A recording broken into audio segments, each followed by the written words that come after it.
Hi there! Here, we turn psychology books into clear, thoughtful audio journeys so you can understand the mind one idea at a time. Feel free to subscribe for more. Let's dive in together. Welcome to the debate.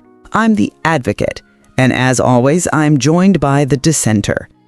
Today, we're digging into a book that honestly feels less like a medical text and more like a mirror held up to our collective, jittery, overstimulated faces.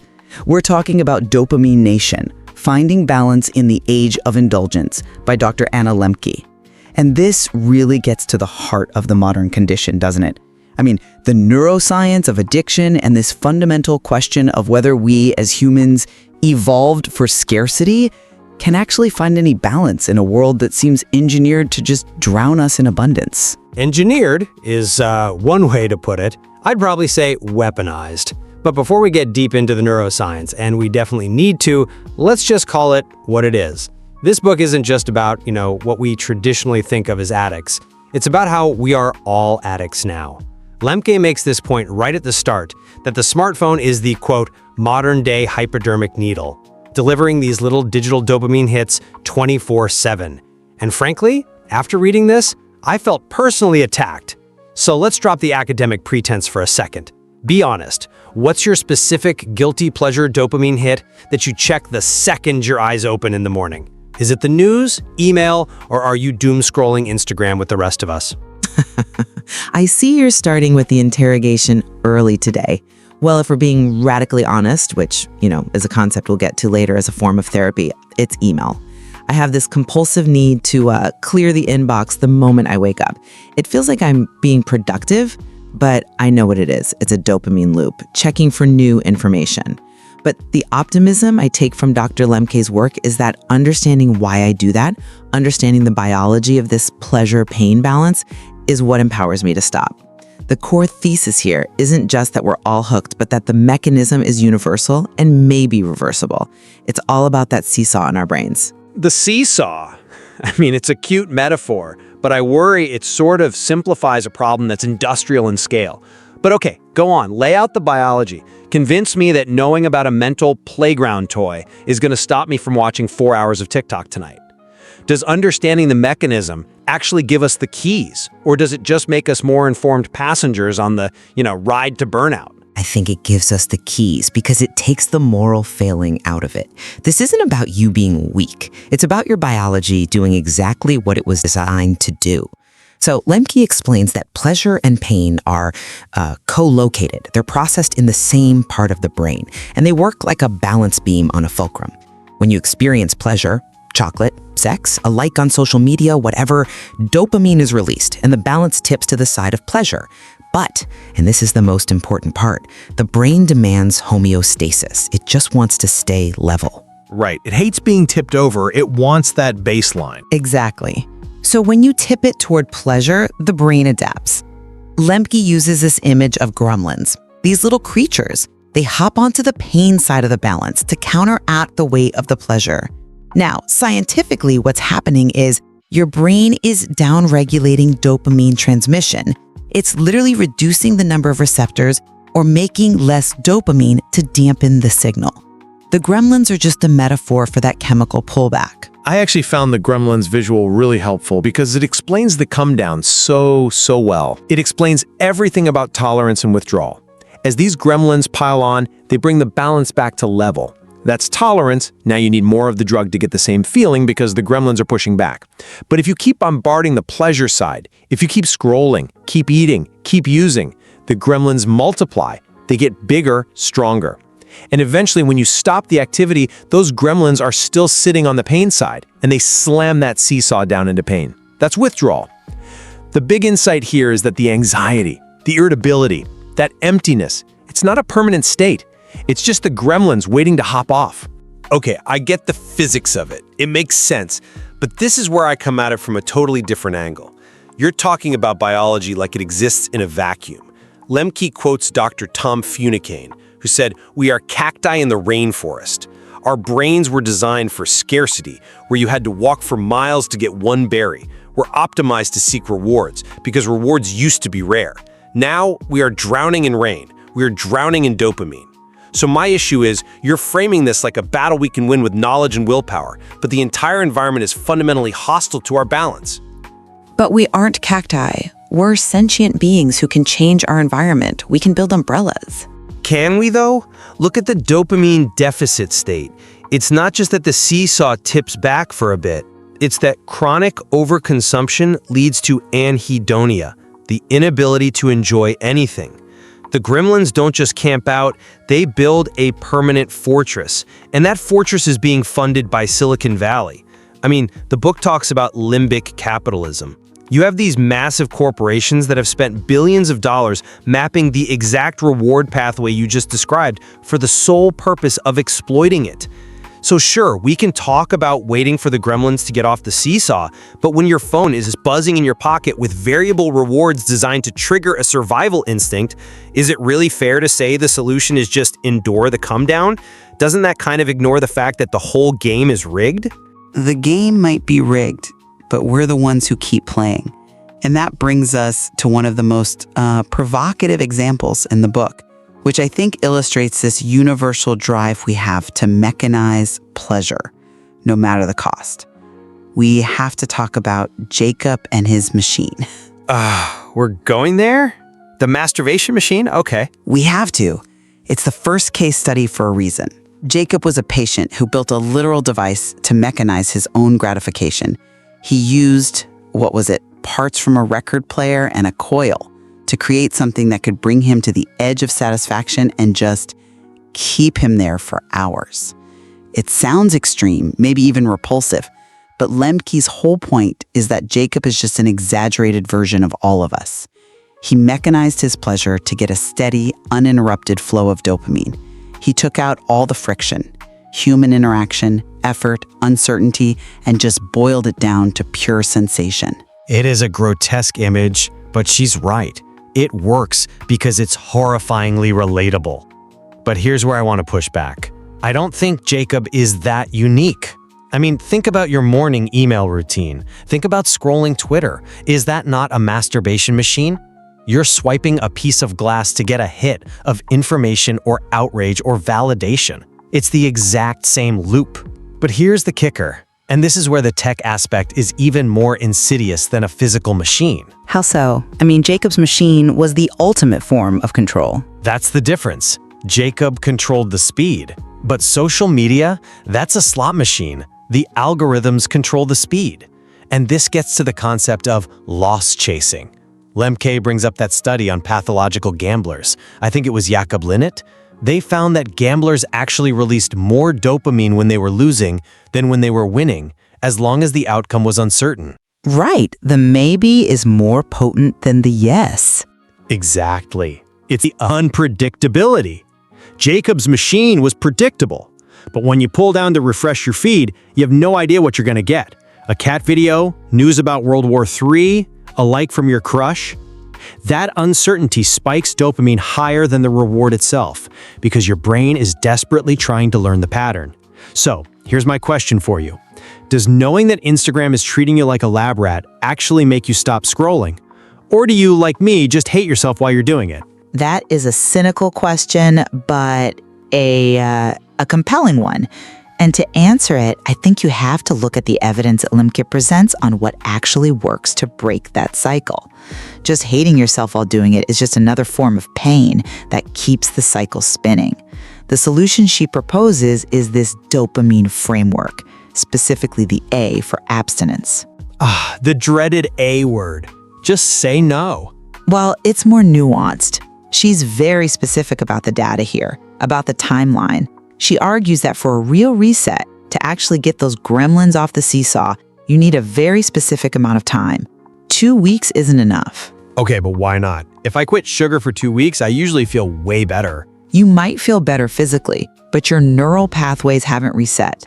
In those first 2 weeks, you're still in the dopamine deficit state. You're in withdrawal. You're feeling the pain. Your brain hasn't recalibrated the number of receptors yet. The magic number, and this is backed by research from Norvolko and others, is 4 weeks, a month. It takes about a month of abstinence for the brain to upregulate dopamine receptors, to literally grow new ones and restore that homeostasis. That's a concrete physiological timeline. It's not about willpower. It's about biological repair. A month. Okay. 4 weeks. Let's play this out in the real world. You're telling a knowledge worker in today's world to abstain from their drug of choice, which is probably the internet or their phone, for 30 days. That isn't therapy. That's a resignation letter. I'm sorry, I just don't buy that as a scalable solution. It completely ignores what she calls the tyranny of convenience. We are forced to use these tools to function in society. Telling someone to just abstain from the device that holds their boarding pass, their credit card, their work email, it feels absurd. How do you square the magic number of 4 weeks with the fact that we can't just opt out of the modern world? Well, you're sort of conflating the device with the addiction. You don't have to abstain from the phone itself to abstain from the problematic behavior, like social media or gaming. It's about getting specific. But you do raise a valid point about the difficulty, and that's why Lembke introduces the idea of self-binding. If willpower is a finite resource, and all the science says it is, then we have to create physical barriers between ourselves and our drugs. The kitchen safe? Yes, exactly. The kitchen safe, that plastic box with a timer that locks your phone away. She talks about patients who literally freeze their credit cards in blocks of ice, so they have to wait for them to thaw before they can make an impulse buy. It's Ulysses and the sirens. You know you're going to be weak in the moment, so you tie yourself to the mast while you're still lucid. I love the kitchen safe example, because it just highlights how pathetic we've become. We're grown adults who have to lock our toys in a plastic jail because we can't trust ourselves. I mean, it's effective, I'm sure, but it feels like a capitulation. It's admitting the lizard brain has won. And there's another problem with all this. Cross-addiction. Lembke brings it up. You lock up the phone and suddenly you're drinking 3 glasses of wine a night. You put away the wine, you start binge-eating sugar. The brain is screaming for that dopamine hit. If you block one path, the river just cuts a new channel. So doesn't self-binding just turn our lives into a game of whack-a-mole with our own impulses? It's a risk, sure, but that's also why the goal isn't just deprivation. It's about restoring your sensitivity to simple pleasures. When the balance is level again, you don't need that high-potency hit. You can enjoy a sunset or a conversation. But there's another lever we can pull, and this one is fascinating and totally counterintuitive. We've talked about pressing on the pleasure side and the gremlins hopping on the pain side. But what happens if we intentionally press on the pain side? You mean masochism? I mean hormesis, the science of beneficial pain. If you intentionally tip the balance toward pain, the body's homeostatic mechanism kicks in and tips it back toward pleasure. The gremlins hop on the pleasure side to level you out. And the most striking evidence she presents is that cold water immersion study. The ice baths. I knew we'd get to the ice baths. It's the favorite hobby of every tech CEO in Silicon Valley. You can mock it, but the data is pretty undeniable. Participants were submerged in 57-degree water. Their dopamine levels went up by 250%. And this is the key difference from something like cocaine or sugar. That rise was sustained. It lasted for hours. There was no crash. By subjecting themselves to that acute stress, they generated this durable biological feeling of well-being. The body produced its own dopamine to counteract the shock. A 250% rise is impressive, I'll give you that. It's basically a drug-free high. But I have to take the cynical view here. Is it really progress that we've made our lives so comfortable, so temperature-controlled, so frictionless, that now we have to pay luxury gyms to let us sit in freezing water just to feel the baseline happiness our ancestors felt for free? It feels like we're just engineering new forms of torture to feel something real. It is paradoxical, I agree. But in a world of total abundance, things like scarcity and pain become the new luxuries. And there's a really important nuance here that Lembke warns about, which is addiction to pain, overtraining syndrome. She talks about patients who get addicted to cutting or running until their bones fracture. You can get addicted to the endorphins from pain just as easily as the dopamine from pleasure. If you're doing an ice bath every single day for longer and longer, aren't you just creating a new tolerance? Aren't you just building a new freezing cold masturbation machine? That is absolutely true, and she's clear about it. The key is intermittent exposure. Chronic pain leads to a deficit state, just like chronic pleasure does. But the point is resilience. We've become so intolerant of discomfort, what she calls the avoidance of pain, that we reach for a pill or a screen the second we feel bored or sad. Hormesis teaches the brain that it can survive discomfort. It resets the threshold so that normal life doesn't feel so painful anymore. Resilience is great, but I worry it all just becomes another hack. Another thing to optimize. Look at me, I'm so resilient. I sat in ice for 10 minutes. It feeds the same ego that posts the photo of the ice bath on Instagram. But let me ask you this then. If the goal is to tip the scale back, is there a way to do it that doesn't involve hypothermia? What's the psychological equivalent of an ice bath? There is, and it might be the most difficult pain of all. Radical honesty. Lembke dedicates a huge part of her conclusion to this.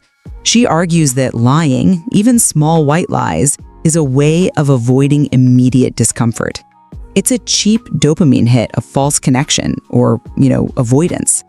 But telling the truth, that's painful. It requires you to expose your flaws. But the neuroscience suggests that intimate human connection, which can only happen through honesty, releases oxytocin. And oxytocin binds to receptors in the reward pathway, stimulating dopamine. So telling the truth is the ultimate pain side press. Huh, I can see that. Exactly. It connects us to the tribe. When we hide our addictions, our masturbation machines, we isolate ourselves, and that isolation just drives more consumption. When we confess, when we engage in what she calls pro-social shame, we're welcomed back. It's the difference between destructive shame that says, I am bad, and pro-social shame that says, I did something bad, but I can be better with help. Radical honesty is terrifying, though. It's asymmetrical warfare. Our lizard brains are screaming, hide the weakness, while our prefrontal cortex is trying to explain that vulnerability is strength. I mean, I think about Jacob again. He had to tell his wife about the machine, about the porn. That moment of disclosure probably flooded his system with more stress hormones than any ice bath ever could. But it saved him. It broke the isolation loop. It did. And that really brings us to the ultimate conclusion of Dopamine Nation. We're not just fighting our biology, we're fighting for our humanity. The world is overwhelming, yes. It's a rainforest of abundance, but we can build a shelter. We can use self-binding to create space, hormesis to build resilience, and radical honesty to build connection. We don't have to be slaves to the gremlins. It's a nice thought, but I'm going to leave our listeners with the reality of the situation. We've talked about 30-day fasts and ice baths and freezing credit cards. These are extreme measures for extreme times. But let's get real. Most of you listening right now are probably multitasking. You're checking something, you're itching to see if you got a notification. So here's my challenge, and it's much smaller than a month-long fast. Can you, right now, turn off your phone, power it down completely, and sit in a room alone for just 15 minutes? No book, no music, no podcast, just you and your own thoughts. Does the idea of that terrify you? Because if it does, the gremlins are definitely winning. A sobering challenge to end on. Thank you for listening to the debate. We hope this discussion has tipped your balance, even if just a little, toward wisdom. And good luck with those 15 minutes. You're going to need it. Until next time.